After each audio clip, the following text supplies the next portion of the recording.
Good morning students. Class 12th। बेटा हमारा chapter जो है प्राथमिक क्रियाएं चल रहा था। इसमें पार्ट 1 में हमने पढ़ा था कि प्राथमिक क्रियाएं किन्हें कहते हैं। कृषि के कुछ प्रकार पढ़े थे, जैसे जीवन निर्वाह कृषि किसे कहते हैं, गहन कृषि किसे कहते हैं। गहन कृषि में जो है वो हमने पढ़ा था चावल प्रधान गहन कृषि, चावल रहित गहन कृषि। अब जो है इसमें अपना आता है रोपण कृषि किसे कहते हैं। रोपण कृषि जो है वो कृषि होती है जो कि छोटे भूभाग पर जिसके पौधे तैयार करके और फिर उसे बड़े भूभाग पर लगाया जाता है, वो रोपण कृषि कहलाती है। हमने पढ़ा था कि इसमें जो है चाय, कॉफ़ी, रबड़, कपास, गन्ना, केले, अनानास आदि की पौध लगाई जाती है और फिर उन्हें एक बड़े क्षेत्र में बो दिया जाता है और इसमें अधिक मजदूरों की आवश्यकता होती है, इसलिए इसे जो है खुरपे की खेती के नाम से भी जाना जाता है।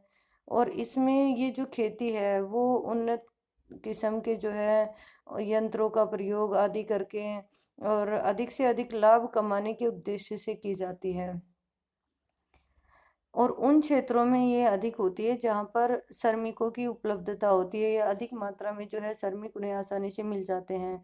अब आगे पढ़ते हैं कि किन किन क्षेत्रों में जो है वो कौन कौन सी फसलें जो हैं वो रोपण खेती के रूप में बोई जाती हैं। इसमें बताया गया है कि फ्रांस वासियों ने पश्चिम अफ्रीका में कॉफ़ी और कोको की पौध लगाई और ब्रिटेन वासियों ने भारत और लंका में चाय के बाग, मलेशिया में रबड़ के बाग, पश्चिमी द्वीप समूह में गन्ना, केले के बाग विकसित किए। स्पेन और अमेरिका वासियों ने फिलीपींस में नारियल व गन्ने के बाग लगाए। इंडोनेशिया में एक समय गन्ने में होलैंड वासियों का एकाधिकार था। ये सब हमने पढ़ा था कि जो गन्ने के उत्पादन में होलैंड वासी जो लोग थे, होलैंड के जो निवासी हैं, उनका एकाधिकार था, अर्थात वही इसका अत्यधिक मात्रा में उत्पादन किया करते थे। उससे आगे हमने पढ़ा था कि जो कॉफ़ी के बागान हैं ब्राज़ील में, उन्हें फेजेंडा के नाम से जाना जाता है। नेक्स्ट था अपना विस्तृत वाणिज्य कृषि, वाणिज्य अनाज कृषि। विस्तृत वाणिज्य, विस्तृत मतलब बड़े पैमाने पर, वाणिज्य मीन्स व्यापार के उद्देश्य से की जाने वाली कृषि।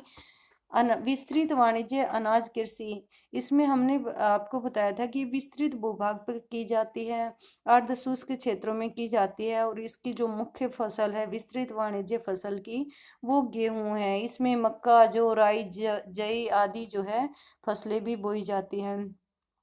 जो मैप का मैंने आपको सबसे फर्स्ट में जो है एक्सप्लेनेशन किया कि इसमें अपने महाद्वीप दिए गए हैं और अपने महासागर दिए गए हैं जो कि आपने कर लिए हैं। और इसमें जो है हम अब पढ़ेंगे मिश्रित कृषि। मिश्रित कृषि जो है उसमें आपको बताया गया कि कृषि के उत्पादन के साथ साथ जो है अन्य क्रियाएं भी की जाती हैं, जैसे कि पशुपालन।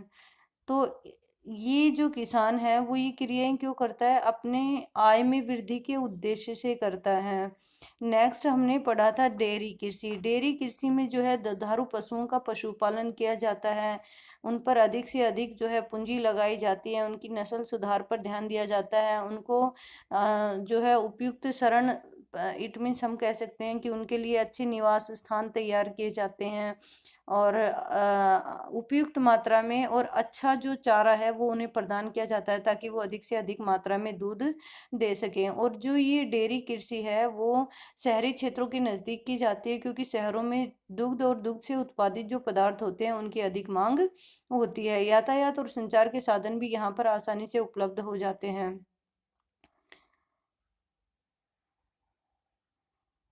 पशुओं के लिए जो है छप्पर, घास संचित करने के भंडार, दुग्ध उत्पादन में अधिक यंत्रों के प्रयोग के लिए पूंजी अधिक लगानी पड़ती है।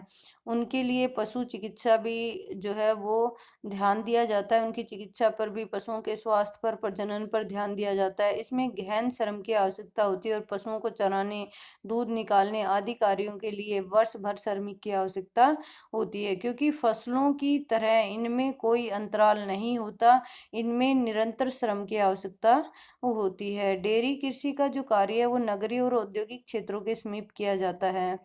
ये हमने पढ़ा था। अब जो है हम आगे बता रहे हैं आपको भूमध्य सागरीय कृषि। भूमध्य सागरीय जो कृषि है वो भूमध्य सागर के जो नज़दीक जो क्षेत्र हैं, जो देश हैं, उनमें की जाती है। और इसमें जो है मुख्यतः जो खट्टी फसलें होती हैं उनका उत्पादन किया जाता है। अफ्रीका में ट्यूनेशिया से अटलांटिक तक फैला हुआ है जो अपना भूमध्य सागर है, वो ट्यूनेशिया से और अटलांटिक तट तक फैला हुआ है। दक्षिण कैलिफोर्निया, चिली, दक्षिण अफ्रीका तथा दक्षिणी पश्चिमी भाग और ऑस्ट्रेलिया के दक्षिणी व दक्षिणी पश्चिमी भाग में है, और यहाँ पर खट्टे फलों का उत्पादन किया जाता है। अंगूर की जो खेती है वो भूमध्य सागरीय क्षेत्र की प्रमुख विशेषता के रूप में जानी जाती है। और इस क्षेत्र के कई देशों में अच्छे किस्म के अंगूरों से उच्च गुणवत्ता वाली मदिरा का उत्पादन भी किया जाता है। निम्न श्रेणी के अंगूरों को सुखाकर जो है मुनक्का और किशमिश बनाई जाती है। अंजीर और जैतून का भी यहाँ पर उत्पादन होता है। शीत ऋतु में जब यूरोप एवं संयुक्त राज्य अमेरिका में फलों एवं सब्जियों की मांग होती है, तब इसी क्षेत्र से फलों और सब्जियों की आपूर्ति की जाती है, क्योंकि वहाँ पर शीत ऋतु जो है वो बहुत ही ज़्यादा होती है। इसलिए भूमध्य सागरीय जो क्षेत्र हैं उनसे ही संयुक्त राज्य अमेरिका में और यूरोप में सर्दी के मौसम में फल सब्जियों की आपूर्ति होती है। अब नेक्स्ट हम पढ़ते हैं बाजार के लिए सब्जी खेती और उद्यान खेती। बाजार के लिए सब्जी खेती और उद्यान खेती जो है, सब्जी की जो खेती की जाती है, हम समझते हैं कि मोस्ट ऑफ जो है वो शहरी क्षेत्रों के नज़दीक की जाती है। क्यों की जाती है? क्योंकि शहरी क्षेत्रों में सब्जी की मांग अधिक होती है और यातायात के साधन भी आसानी से उपलब्ध हो जाते हैं। और हमने आपको बताया था कि जो सब्जी खेती है, फल जो खेती है, उसको ट्रक खेती के नाम से भी जाना जाता है। इस प्रकार की कृषि में अधिक मुद्रा मिलने वाली फसलें जैसे कि सब्जियां, फल, फूल आदि लगाए जाते हैं, जिनकी मांग नगरीय क्षेत्रों में होती है। और इस कृषि में खेतों का आकार छोटा होता है एवं खेत अच्छे यातायात साधनों के द्वारा नगरीय केंद्रों से जुड़े होते हैं, और जहाँ पर जो है उच्च ऊंची आय वाले उपभोक्ता रहते हैं। इसमें गहन श्रम एवं अधिक पूंजी की आवश्यकता होती है। इसके अतिरिक्त सिंचाई, उर्वरक, अच्छी किस्म के बीज, कीटनाशक रहित गृह कीटनाशक कीटनाशक, हरित गृह और शीत क्षेत्रों में कृत्रिम ताप का भी इस कृषि में उपयोग होता है। जैसे कि हम देखते हैं कि जो फल और सब्जियां हैं वो स्टोरेज में जो रखे जाते हैं, वो स्टोरेज क्या होते हैं? वो शीत गृह क्षेत्र ही होते हैं। इस प्रकार की कृषि उत्तरी पश्चिमी यूरोप, संयुक्त राज्य अमेरिका के उत्तरी पश्चिमी भाग, हम कह सकते हैं कि यूरोप में और अमेरिका में एवं भूमध्य सागरीय जो क्षेत्र हैं उनमें अधिक विकसित है, जहां औद्योगिक क्षेत्र में जनसंख्या घनत्व अधिक है। नीदरलैंड जो है वो पुष्प उत्पादन में विशिष्टीकरण रखता है, अर्थात वहां पर जो है वो विशेष प्रकार से पुष्पों का उत्पादन किया जाता है, अधिक मात्रा में जो पुष्पों का उत्पादन किया जाता है। और यहाँ से बागवानी जो फसल है वो टुलिप का जो फूल होता है वो है। यहाँ की जो प्रमुख जो फसल है वो टुलिप का फूल है। पूरे यूरोप के प्रमुख शहरों में यहाँ से जो टुलिप के फूल हैं वो भेजे जाते हैं। कहाँ से? नीदरलैंड से। नीदरलैंड जो है टुलिप उत्पादन में प्रमुख है। जिन प्रदेशों में कृषि केवल कृषि कृषक केवल सब्जियां पैदा करता है, वहाँ इसको ट्रक कृषि का नाम दिया जाता है। ट्रक फार्म एवं बाजार के मध्य की दूरी जो एक ट्रक रात भर में तय करता है, उसी आधार पर इसका नाम जो है ट्रक कृषि रखा गया है। इट मीन्स जो फल हैं, सब्जी हैं, उनको ट्रक में भरकर यातायात के साधनों को उनके माध्यम से और मंडी तक पहुंचाया जाता है, इसलिए इस जो कृषि का नाम है वो ट्रक कृषि रख दिया गया है। पश्चिमी यूरोप एवं उत्तरी अमेरिका के औद्योगिक क्षेत्र में उद्यान कृषि के अलावा कारखाना कृषि भी की जाती है। इसमें पशुधन पाला जाता है, जिसमें विशेषतः गाय, बैल, कुक्कुर होते हैं, जिन्हें बाड़े पर कारखाने में तैयार तैयार बने बनाए भोजन पर रखा जाता है एवं उनकी बीमारियों का भी ध्यान रखा जाता है। इसमें भवन निर्माण यंत्र खरीदने, प्रकाश एवं ताप की उनके लिए व्यवस्था करने एवं पशु चिकित्सा के लिए बहुत अधिक धन की आवश्यकता होती है, और अच्छी पशुओं के जो है अच्छी नस्ल का चुनाव करना होता है। और प्रजनन की वैज्ञानिक विधियां कुक्कुर एवं पशुपालन के महत्वपूर्ण लक्षण हैं। उनके प्रजनन की वैज्ञानिक विधियां या नई नई नस्लों में सुधार पर अधिक ध्यान दिया जाता है। कृषि करने वाले संगठन के आधार पर भी कृषि के प्रकारों का वर्गीकरण किया जा सकता है। कृषि संगठन कृषक का खेतों पर अपना अधिकार एवं उस पर सरकारी नीतियां जो कृषि में सहायक होती हैं से प्रभावित है।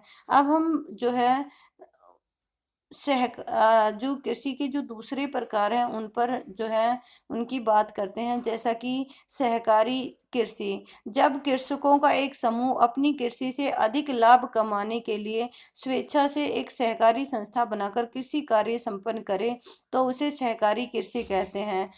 जब लोगों का एक समूह एक संस्था बनाकर अपनी इच्छा के अनुसार जो है वो एक विशेष प्रकार की कृषि का उत्पादन करता है तो उसे सहकारी कृषि कहते हैं। इसमें व्यक्तिगत फार्म अक्षुण्ण रहते हुए सहकारी रूप में कृषि की जाती है। व्यक्तिगत फार्म जो है वो बहुत कम होते हैं, निजी जो फार्म होते हैं वो बहुत कम होते हैं और सहकारी रूप से यहाँ पर कृषि की जाती है, अर्थात समितियों की सहायता ली जाती है किसी भी प्रकार की समस्या जो है यदि उन्हें आती है तो सहकारी संस्था कृषकों को सभी रूप से सहायता करती है। यह सहायता कृषि कार्य में आने वाली सभी चीजों की खरीद करने, कृषि का उत्पादन को उचित मूल्य पर बेचने, सस्ती दरों पर प्रसंस्करण संसाधनों को जुटाने में भी संस्थाएं जो है कृषकों की मदद करती हैं।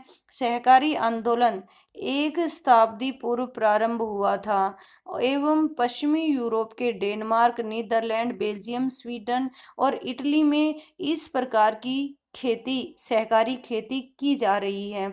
या ये पूछा जाए कि उदाहरण दीजिए कि किन किन देशों में सहकारी खेती प्रचलित है, तो हम लिखेंगे डेनमार्क में, नीदरलैंड में, बेल्जियम, स्वीडन, इटली आदि देशों में जो है इस प्रकार की कृषि जो है सफलतापूर्वक की जा रही है। और जहाँ प्रत्येक कृषक इसका सदस्य होता है, किसका, इस संगठन का, इस समिति का। डेनमार्क में यह आंदोलन सर्वाधिक सफल रहा और जहां व्यवहारिक रूप से प्रत्येक कृषक इस आंदोलन का सदस्य है। नेक्स्ट है अपनी सामुदायिक कृषि। इस प्रकार की कृषि का जो आधारभूत सिद्धांत यह होता है कि इसमें उत्पादन के साधनों का स्वामित्व संपूर्ण समाज एवं सामूहिक श्रम पर आधारित होता है। कृषि का ये प्रकार पूर्व सोवियत संघ में प्रारंभ हुआ, या हम कह सकते हैं कि रूस में, पूर्वी रूस में प्रारंभ हुआ, जहां कृषि की दशा सुधारने एवं उत्पादन में वृद्धि एवं आत्मनिर्भरता की प्राप्ति के लिए सामुदायिक कृषि प्रारंभ की गई। इस प्रकार की सामूहिक कृषि को सोवियत संघ में कार्ल खोज का नाम दिया गया। किसका नाम दिया गया? कोल खहोज का नाम दिया गया। सामूहिक जो कृषि है उसे रूस में कार्ल खहोज का नाम दिया गया। तो प्रश्न यहाँ पर शॉर्ट बनता है हमारा कि सामूहिक कृषि को सोवियत रूस में किस नाम से जाना जाता है? कार्ल खहोज के नाम से जाना जाता है। सभी कृषक अपने संसाधन जैसे भूमि, पशुधन, श्रम को मिलाकर कृषि कार्य करते थे। ये अपनी दैनिक आवश्यकताओं की पूर्ति के लिए भूमि का छोटा सा भाग अपने अधिकार में भी रखते थे। नेक्स्ट है अपना खनन। खनन किसे कहते हैं? जैसा कि मैंने आपको पहले डिस्क्राइब किया कि खदानों से खोदकर निकालने वाली जो पदार्थ होते हैं, जैसे कि हम कोयले को खोदकर निकालते हैं, पेट्रोलियम को, तो खोदकर निकालना खनन कहलाता है। मानव विकास के इतिहास में खनिजों की खोज की अवस्थाएं देखी गई, जैसे ताम्र युग, कांस्य युग, लौह युग। इसका अर्थ है कि सबसे पहले जो है तांबे का विकास हुआ और मनुष्य ने तांबे का प्रयोग करना शुरू किया। उस समय को ताम्र युग के नाम से जाना जाता है। फिर मनुष्य ने धीरे धीरे जो है तांबे में टीन का प्रयोग करके कांसा बनाया। तो जब मनुष्य कांसे का प्रयोग करने लगा, जब उसने काफी सालों तक कांस्य को एक सस्ती, हल्की, टिकाऊ धातु के रूप में प्रयोग किया, उस समय को कांस्य युग के नाम से जाना जाता है। तथा जैसे जैसे लोहे का आविष्कार हुआ और मनुष्य ने लोहे का प्रयोग करना शुरू किया, तो उस युग को हम लोह युग के नाम से जानते हैं। प्राचीन काल में खनिजों का उपयोग औजार बनाने के लिए, बर्तन बनाने के लिए, हथियार बनाने के लिए ही किया जाता था। इस इसका वास्तविक विकास औद्योगिक क्रांति के पश्चात ही संभव हुआ है एवं निरंतर इसका महत्व बढ़ता जा रहा है। किसका? खनन का, धातुओं के प्रयोग का। अब आपको जो है आगे बताया गया है खनन कार्य को प्रभावित करने वाले कारक। वो कौन कौन से कारक हैं जिनसे खनन जो है वो प्रभावित होता है? खनन कार्य की प्रदता दो बातों पर निर्भर करती है। भौतिक कारक जिसमें खनिज निक्षेपों का आकार, श्रेणी एवं उपस्थिति की अवस्था को सम्मिलित करते हैं। इसमें आपको बताया गया है कि खनिज जो है वो कितनी मात्रा में उपलब्ध है, किस प्रकार की वो श्रेणी में आता है, उनकी उपस्थिति किस अवस्था में है, ये सब चीज खनन को प्रभावित करती है।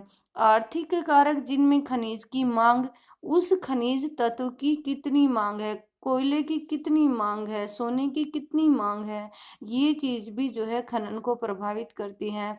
विद्यमान तकनीकी, उसके तकनीकी ज्ञान उस खनिज को जो है वो निकालने तथा उसे शोधित अवस्था में लाने की कितनी टेक्निक हमारे पास है, ये भी उसके खनन को प्रभावित करते हैं। एवं उसका उपयोग, उस धातु या खनिज पदार्थ का हम कितनी मात्रा में उपयोग कर रहे हैं, ये सब चीजें किसी भी धातु या किसी भी खनिज के खनन को प्रभावित करती हैं।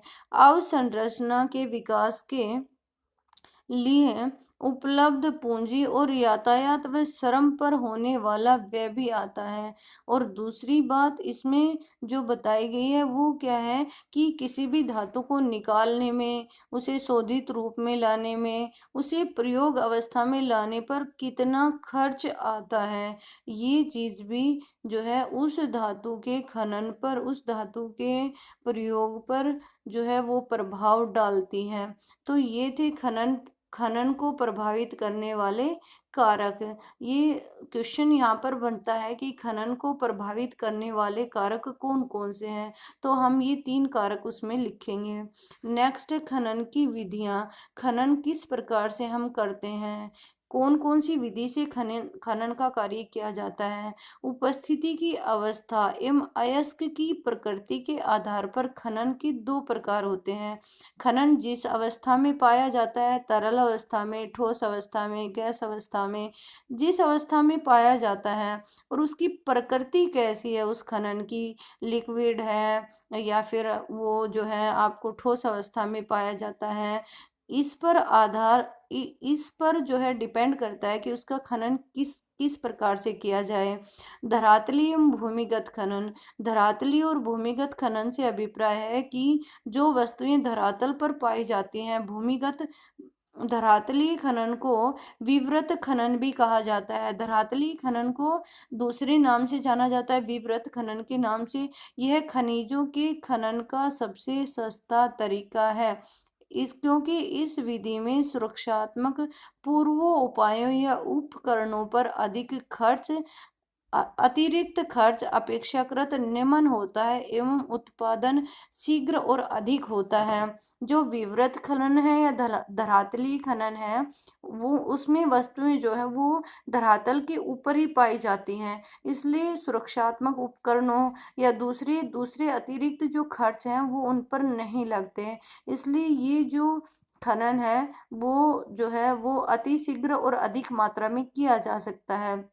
जैसे कि हम कह सकते हैं कि जो है लोहा अयस्क, जो कि हमें चट्टानों में पाया जाता है, ये धरातल के ऊपर पाया जाता है, इसलिए इसको निकालने में, इसका खनन करने में, इसे शोधित करने में कम खर्च आता है और इसे आसानी से किया जा सकता है। लेकिन जब अयस्क धरातल के नीचे गहराई में होता है तब भूमिगत या कूपिक खनन कहलाता है। और इसमें जो है लंबवत कूपक गहराई, ये जो है बड़े गहरे कुएं खोदकर जो है वो निकाला जाता है, और जहाँ से भूमिगत गैलरियां खनिजों तक पहुँचने के लिए फैली हैं, या हम ये कह सकते हैं कि गुफाओं के आकार में या कुओं के आकार में हम पहले जो है उनका उनके लिए एक रास्ता बनाते हैं, गैलरी मीन्स रास्ता बनाते हैं और तब वहां तक पहुंचते हैं। तो इन मार्गों से होकर खनिजों का निष्कर्षण एवं परिवहन धरातल तक किया जाता है। खदान में कार्य करने वाले श्रमिक तथा निकाले जाने वाले खनिजों को सुरक्षित प्रभावी आवागन आवागमन हेतु इसमें विशेष प्रकार की लिफ्ट का प्रबंध भी करना पड़ता है। माल ढोने के लिए गाड़ियां, वायु संचार प्रणाली की आवश्यकता होती है। खनन का जो जो तरीका होता है वो बड़ा ही जोखिम भरा होता है। जैसे कि हम कह सकते हैं कि कोयलों की खदानों में काम करना, पहले जो है खुदाई की जाती है और फिर उसके पश्चात खनन का कार्य किया जाता है। तो ये बड़ा जोखिम भरा होता है, इसलिए मजदूरों की सुरक्षा का जो प्रबंध है वो भी अधिक करना पड़ता है और इस पर अधिक खर्चा आता है, क्योंकि जहरीली गैसें, आग एवं बाढ़ के कारण कई बार दुर्घटनाएं होने का भय बना रहता है। क्या आपने कभी भारत की कोयले की खदानों में आग लगने और बाढ़ आने के विषय में पढ़ा है? विकसित अर्थव्यवस्था वाले देश उत्पादन की खनन, प्रसंस्करण और शोधन कार्य से पीछे हट रहे हैं, क्योंकि इसमें श्रमिक लागत अधिक आने लगी है। क्योंकि जो है इसमें जैसे हमने पढ़ा कोयले के उत्पादन में, इसमें जो है श्रम की जो अधिक आवश्यकता होती है, अधिक श्रमिक लगते हैं, जो है सुरक्षात्मक उपकरणों की अधिक आवश्यकता होती है। इसलिए जो विकसित देश हैं वो इसके लागत को देखते हुए उनके उत्पादन करने में पीछे हटने लगे हैं, जबकि विकासशील जो देश हैं वो अपने विशाल श्रमिक शक्ति के बल पर अपने देशवासियों के ऊंचे रहन सहन को बनाए रखने के लिए खनन कार्य को महत्व दे रहे हैं। अफ्रीका के कई देशों जैसे दक्षिण अमेरिका के कुछ देश और एशिया में आय के साधन का 50% जो भाग है वो खनन कार्य से ही प्राप्त होता है। इट मीन्स आय लोगों को खनन से ही प्राप्त होती है, अधिकतर लोगों को। और इसलिए जो है जो विकसित देश हैं उनमें खनन कार्य को अधिक महत्व दिया जा रहा है। अब जो है हमारे इसमें कुछ क्वेश्चन हैं, अभ्यास के क्वेश्चन, जिनका आंसर आपको देना है। तो सबसे पहले इसमें दिया हुआ है कि जो वेरी शॉर्ट आंसर है कि निम्न में से कौन सी रोपण फसल नहीं है। कौन सी फसल नहीं है बताइए? गेहूं। गेहूं जो है वो रोपण फसल नहीं है। निम्न देशों में से किस देश में सहकारी कृषि का सफल परीक्षण किया गया? किसमें किया गया था? नीदरलैंड में। फूलों की कृषि क्या कहलाती है? फूलों की जो कृषि है वो ट्रक फार्मिंग कहलाती है। निम्नलिखित में से कौन सी कृषि के प्रकार का विकास यूरोपीय औपनिवेशिक समूहों द्वारा किया गया?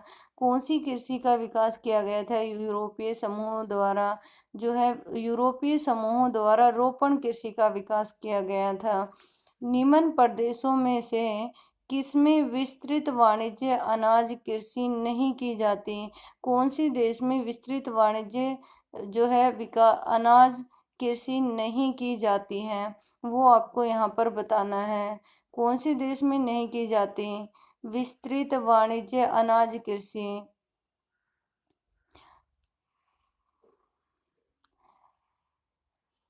यस, जल्दी आपको जो है इसका आंसर फाइंड आउट करना है। हमने जो पढ़ा है उसमें से आज हम इसको यहीं पर स्टॉप कर देते हैं और जो बचे हुए 3 जो आंसर हैं वो आपको फाइंड आउट करने हैं और उनका जो है आंसर आपको अपनी नोटबुक में राइट करना है।